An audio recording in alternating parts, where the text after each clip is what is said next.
Hi Fam Bam, welcome to Minimalism Monday. Today we are continuing our Beyond Minimalism series, and we're going to talk about how you can use minimalism to find out who you are. Before we begin, if you like this series, let me know by giving this video a thumbs up, leave your questions and comments below, and if you're new, make sure you subscribe for more. This video is going on my podcast as well, my YouTube session, so if you prefer audio over watching this video, you can check out that link below as well. So how do we use minimalism to get to know ourselves better? This is a common question we all ask at some point in our lives. Some of us feel like we're still trying to figure this out. Who am I? What's my passion? What's my purpose? The reason that I love minimalism, as described in last week's video, Beyond Minimalism, is the fact that you can use it for any area of your life, because minimalism is just the philosophy of recognizing or identifying what adds value and removing the things that don't, so that you can fulfill it with things that are more meaningful and that help you propel forward towards your goal, towards creating a life worth living, towards continually growing and leveling up your reality. So minimalism, or asking, does this add value? Does this add value?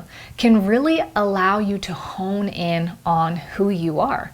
Because who you are isn't about what you wear, what you own, what other people think about you. It's not about the color of your skin, what your religion is, and how you look. It is really about your motive, your intentions, and how you respond to life.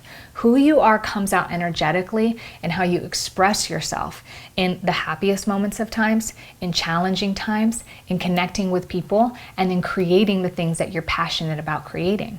So minimalism can come down to defining what is your motive. Knowing your motive is going to clear the way from all types of confusion, because oftentimes we look at life and we strive for goals that we feel like is going to feel good, but we're not really sure of what motive that's going to achieve.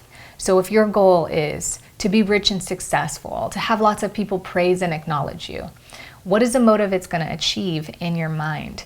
You guys have heard me talk about how in the past I've really thought I was going to be this rich, successful with the millionaires and the mansions and all this stuff. And it's not like I'm opposed to that kind of abundance, but I realized really quickly that it wasn't the actual goal that was going to fulfill me. So we all are smart enough to know by now that materialistic things don't fulfill us, but we often still feel that pull. I don't know about you, but these lifestyle video blogs and marketing that's going on right now, where people are skinny and tan and fit and like in the Caribbean on a sailboat, like living the life of their dreams, markets to me. And it's meant to pull at our motives. And if we don't understand our motives, then we won't feel fulfilled until our motives are fulfilled by the things that are being fed to us or that are being ingrained in our perspective. But riches, a millionaire lifestyle, traveling lifestyle is not the only way to fulfill those motives. So begin to ask yourself, what adds value? If you haven't yet, watch the last video from last week or listen to that podcast and understand how you can apply minimalism into areas of your life outside of the materialism. When you begin to do that, you can begin to understand why you want these things. So let's take, for example, when I was younger and I wanted to be rich and successful and own all of these mansions and cars and all these fancy things. I was motivated by security and significance. So when I was younger, a lot of the reasons I wasn't able to do the things that I wanted to do, my passions and hobbies, or leave my traumatic or call it challenging home environment, was due to the excuse of not having enough money. So I always thought, I'm going to grow up and I am going to generate so much money in my life that I'm never going to be in this situation again.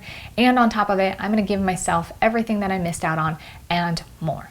So I wanted to fulfill that emptiness. I wanted to give myself that feeling of security and that feeling of opportunity, options that I felt like I didn't have growing up. What I realized was that I didn't have to make a ton of money and own a lot of stuff. In fact, owning a lot of stuff and making money added more stress and more responsibilities that were unforeseen.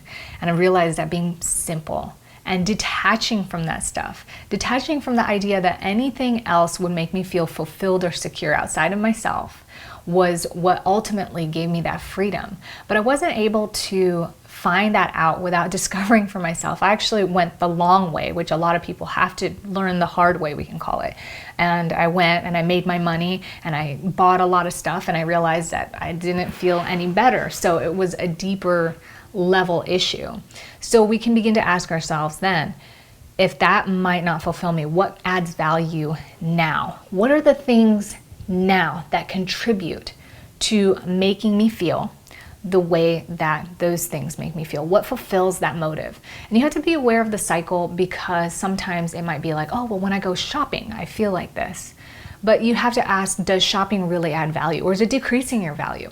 So maybe it does both. It adds value because when you shop, you feel like you're abundant and you're rich and you don't have to worry about money, and whatever you buy makes you feel good about yourself. But then at the same time, it is decreasing value because it's making you broke, you don't have the money, now you're stressing out about it, and then ultimately it's cluttering your spaces because these items are just exciting for the first week or month, and then you just throw them in the closet and they pile up being unused. So taking the time to be creative and explore different things that can fulfill that motive, that can give you that same feeling, but don't have the negative side effects, have less of the devaluing aspects of it, is going to allow you to refine those things. And eventually you begin to build the picture and you begin to see more of what completes the puzzle and finding out who you are, what your purpose and your passion is. I think it's important to realize that we're evolving creatures. So as we move forward, those things will change. When I was younger, I was so passionate about health, and I still am, but I was really passionate about working out and getting fit and looking good in the mirror, being confident in yourself. Eventually that turned into internal health. I needed to start to address the things that were bothering my physical body. I had a car accident, I have adrenal fatigue, and that got me into the other side of health, which was yoga and meditation and rehabilitation and restoring, understanding now more the internal part of my body, like anatomy and hormones and metabolism.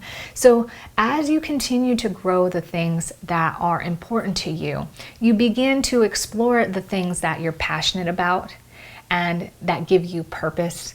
And those things combined begin to establish who you are. And as you continue to go forward, you realize who you are doesn't change. One of the things that was really beautiful was I went polar opposite of who I was when I was first discovering minimalism. I totally went anti-shopping, anti-social. I stopped being as active. I was more quiet and introverted. And I realized as I started to come out of that or re-explore the areas with this perspective that I wasn't too far from who I was before. It's just now that I established what really adds value and meaning to me, and I was able to grow and cultivate who I am within that. So I hope this video has given you a ton of value. I hope it's allowed you to see how minimalism, or the question of what adds value, followed by the action of removing what doesn't, or fulfilling, cultivating what does, how it can help you grasp a better idea of your purpose and your passion for life, and ultimately who you are. At the end of the day, who you are is there. Sometimes it's hard for us to define, and sometimes it's hard to navigate through all this other stuff because there's those conflicting emotions that we discussed last week. And minimalism can really help you clarify those things. So if you have any questions or comments on this topic, let me know in the comments below. Again, let me know if you like this video by hitting thumbs up. Check out the podcast if you prefer audio, and I'm going to see you back here for Healthy Hump Day. Thank you so much for being here. Remember to go out there, enjoy your week, be good, be great. Most of all, be grateful. Have the attitude of gratitude. I'm so grateful for you. Ciao for now.